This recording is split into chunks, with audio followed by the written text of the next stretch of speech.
Bonjour à tous les amis, j'espère que vous allez bien. Donc les amis, honnêtement, je me suis réveillé à 5 h du mat pour regarder Barça Real. Donc victoire du Barça 1-0.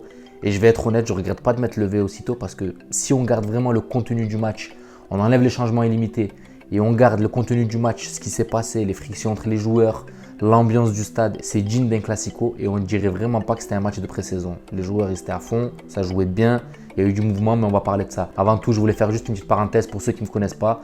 Donc bienvenue sur ma chaîne, Le Madridista. Comme vous saviez, pour ceux qui me suivaient, avant je faisais des vidéos voix off où je faisais des montages, je récupérais un peu des photos à droite à gauche et je parlais de l'actualité du Real Madrid en général, sur ce qui se passait. J'essayais de faire ça tous les 2-3 jours. Maintenant, j'ai décidé de passer un cap dans ma chaîne et maintenant, vous allez voir mon visage, vous allez entendre ma voix et je ferai mes débriefs moi-même. Voilà, c'est un nouveau challenge dans ma vie et j'espère que ça va vous plaire. On passe aux choses sérieuses, on repasse au débrief de ce match qui était vraiment un très bon match et j'ai apprécié. La compo de départ les amis, pour commencer, donc charnière centrale, on avait Alaba, Militao. À gauche, la petite surprise, le petit recrutement Rudiger. À droite, on avait Vasquez. Ensuite, au milieu, on avait Tchouaméni, Camavinga et Valverde. Et devant, Hazard en faux neuf. À gauche, Vinicius et à droite, Rodrigo. Donc là, on voit bien que le choix d'Ancelotti, c'était de mettre la jeunesse en première mi-temps. Et ensuite, en renfort, en deuxième mi-temps, les vétérans qui rentrent et qui apportent leur expérience. Je vais commencer par Eden Hazard les gars. Donc comme vous savez, Eden Hazard, il y a beaucoup d'attentes envers lui. On attend vraiment de Eden Hazard. Ça fait 3 saisons qu'il est là et malheureusement, les pépins physiques ne l'ont pas laissé tranquille. Il a du mal à s'imposer. Et là, c'est vraiment sa dernière saison. Donc là, quand tu as un match comme ça, tu ne peux pas te permettre de venir et de rentrer à 60, 50% ou se dire c'est juste un match de pré-saison quand tu sais que tu as toute cette concurrence derrière et que tu es sur la sellette. Il faut que tu rentres, il faut qu'il y ait une niaque, il faut qu'il y ait une envie, il faut qu'on sente que Eden Hazard, il y aura du changement. Il faut qu'on sente que ce sera sa saison où il va marquer le tout. Mais là, on n'a rien vu. Là, honnêtement, on n'a rien vu. Eden Hazard, il a touché 3-4 ballons. Il a touché 3-4 ballons. Même Mariano Diaz, qui est rentré en deuxième mi-temps, a fait plus de jeux que lui, a eu plus d'opportunités que lui. Il est rentré que 30 minutes et il a fait plus de choses que Eden Hazard. Après, je sais, vous allez me dire, ouais, c'est un match de pré-saison, c'est son premier match, il y a le temps. Ouais, mais non, avec la concurrence qu'il y a derrière, avec tous les gens qui sont derrière sur le banc et qui attendent juste une petite place se libère pour rentrer, pour montrer leur preuve. Tu peux pas te dire, ouais, c'est la pré-saison, c'est le début. Non, ça fait 3 ans qu'on l'attend, Hazard. Hazard, ça fait 3 ans qu'on attend qu'il nous montre. Donc là, pour moi, il n'a pas le droit de démarrer à bas régime. Il faut, dès le début, il faut qu'il soit au régime. Tu as été blessé, tu as été en surpoids, tu n'as pas beaucoup joué. Donc là, tu t'es affûté, tu t'es entraîné. Donc tu dois arriver vraiment au haut niveau. Tu dois arriver dès le début, tu dois afficher ton haut niveau. Dès le début, tu dois étaler ta technique. Dès le début, tu dois te faire remarquer pour pouvoir gagner ta place parce que le banc, il est chargé. Il y a de la concurrence. Il y a des jeunes qui sont là en train de monter en puissance. On a du Rodrigo, on a du Vinicius. Si tu veux trouver ta place dans tout ce beau monde-là, il faut s'imposer dès le début. Et dès le début, il faut faire ses preuves. Dès le début, Rudiger. Pour moi, voilà, Rudiger, il est arrivé, il a faim, il a la dalle et dès le début, il montre que c'est pas le même poste, d'accord, mais dès le début, il montre qu'il a la niaque. Voilà, on sent déjà la niaque qu'il a à Chelsea, on l'a senti. Là. Moi, je l'ai senti sur ce match-là. On sent que Rudiger, voilà, il a faim. Alors que pourtant, il n'était pas à son poste. Hein. Voilà, on sait très bien que Rudiger, c'est un défenseur central.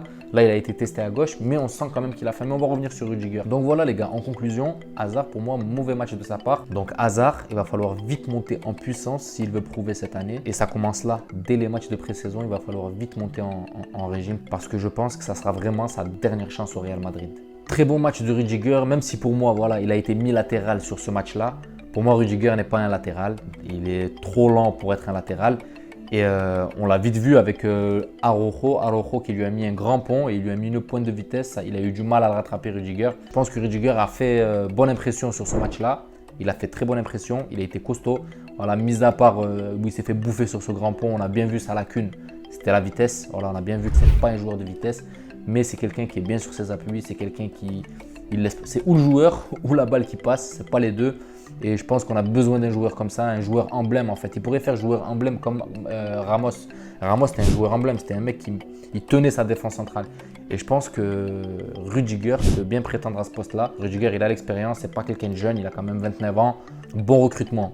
Rudiger, bon recrutement. On sent sa niaque, on sent son envie. On sent qu'il est là et qu'il veut s'imposer. Et à mon avis, il a toute sa place au Real Madrid dans la défense centrale. Contrairement à Rudiger, Tchouaméni, je l'ai trouvé un peu timide dans le jeu. Il n'a pas fait un match dégueulasse, mais je trouvais que c'était vide. Voilà, ça manquait de peps. On ne l'a pas trop vu en fait. Il ne s'est pas fait remarquer. Voilà. Tchouaméni, après c'est son premier match. On ne va pas lui en vouloir. On sait très bien que Tchouaméni, même s'il est jeune, c'est quelqu'un avec une très bonne expérience. Donc on ne doute pas de lui. Je sais très bien que voilà, il va monter au fur et à mesure et son niveau de jeu va augmenter. Je ne m'inquiète pas pour lui. Mais il y en a un qui m'a vraiment surpris dans les Français, c'est Camavinga. Et Camavinga, franchement, on sent la sérénité. Il joue sans pression. Il joue avec expérience. Il a un niveau de jeu. Il a un volume de jeu. On le voit de partout. Il est là, les récupérations de balles. Il attaque, il défend. Pendant la prépa physique, il y a les médias qui disaient que Camavinga est arrivé avec une condition physique surprenante. Il a choqué tout le monde, tout le staff et tout. Bah, franchement, ça s'est vu sur le match. On voyait que Camavinga, il était là et qu'il avait faim. Il avait un volume de jeu impressionnant. On le voyait dans tout le milieu de terrain. Il récupérait des récupérations de balles propres, sans pression. Il respire la sérénité. On sent qu'il est serein, le mec. On sent qu'il n'a pas de pression. Il joue à l'aise. Et on a besoin des joueurs comme ça pour remplacer notre milieu de terrain qui commence à se faire vieux.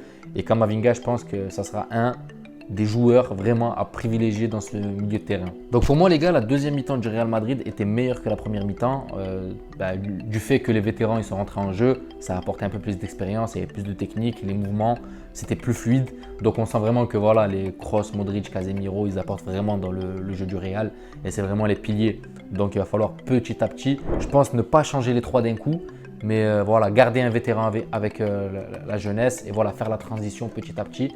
Et je pense que ça va faire vraiment une belle équipe du Real Madrid. Mais sinon, en première mi-temps, il n'y avait rien, c'était vide. En première mi-temps, à part le boulet de canon de Valverde sur la barre, il n'y a pas eu grand-chose offensivement, il n'y a rien eu. Contrairement au Barça qui, eux, dès le début de match, grosse pression, gros pressing, ils nous laissaient pas ressortir, ils nous bloquaient, des grosses occasions, un super but de Rafinha, une belle frappe en plein lucarne de Rafinha. Et même Lewandowski, pour une première, honnêtement, il a fait un bon match. Moi, j'ai suivi Lewandowski, j'ai regardé un petit peu et je trouve que voilà, le neuf, le rôle de neuf, le rôle d'attaquant, le rôle de mec qui est là devant, qui fait chier à la défense, ben, il le fait très bien. Il est là, il fait chier, il tente des choses. Et en fait, c'est ce qui nous manque, nous, au Real Madrid. On n'a pas en fait, à part Benzema qui n'a pas joué ce soir-là, mais à part Benzema, on n'a personne d'autre qui peut faire la diff devant. Alors que le Barça, Lewandowski, Aubameyang, Memphis Depay qui est rentré, qui a fait mal un peu. Donc ils ont des joueurs. Alors que nous, on n'a que Karim Benzema. On a testé Hazard en faux neuf, ça n'a pas marché, ça n'a pas fonctionné. Il a touché peu de ballons. Et Hazard, il est mieux sur un côté. Il n'est pas à l'aise en faux neuf. J'espère vraiment que le mercato du Real n'est pas terminé et que le Real va vraiment investir sur une doublure. Je ne sais pas si Karim va pouvoir assumer toute la saison au vu de son âge, au vu de la fatigue, parce qu'au bout d'un moment, voilà, 6 blesses, ben on est dans la merde en fait. 6 blesses, il n'y a personne au jour d'aujourd'hui qui peut prendre sa place. Mariano Diaz, il est rentré, il a fait quelques petites bonnes choses, mais ça ne sera jamais l'apport de Karim Benzema. Donc j'espère vraiment que le Real, dans ce mercato-là, va aller chercher un attaquant. Voilà. Même si je sais que le mercato a été dépouillé, il n'y a plus grand-chose de disponible, mais voilà, il y a toujours des surprises. Après, j'oublie un joueur et c'est le dernier rempart, Thibaut Courtois. Franchement, Thibaut Courtois, une fois de plus, décisive. Franchement, s'il n'y a pas Thibaut Courtois là, sur ce match-là, on se prend une manita comme au Classico dernier. Parce que les dernières actions, elles étaient pour le Barça. Et Dembélé, il en a tenté 2-3 et Courtois les a tous sortis. Il a écœuré Dembélé, il a écœuré Serginho Dest. Et on peut toujours compter sur Courtois. Franchement, c'est un des meilleurs gardiens du monde, si ce n'est le meilleur gardien du monde. Et c'est vraiment le dernier rempart. Hein. Il est vraiment précieux au Real Madrid. On ne peut pas se passer de Courtois aujourd'hui. Je le dis clairement, on ne peut pas se passer de Courtois. Courtois, c'est du haut niveau. Voilà les amis, c'est la fin du débrief. La pré-saison est lancée. J'espère que les joueurs ils vont commencer à monter en puissance. Mais en tout cas, voilà, c'est prometteur pour l'avenir. J'espère que la vidéo vous a plu et je vous dis à la prochaine vidéo.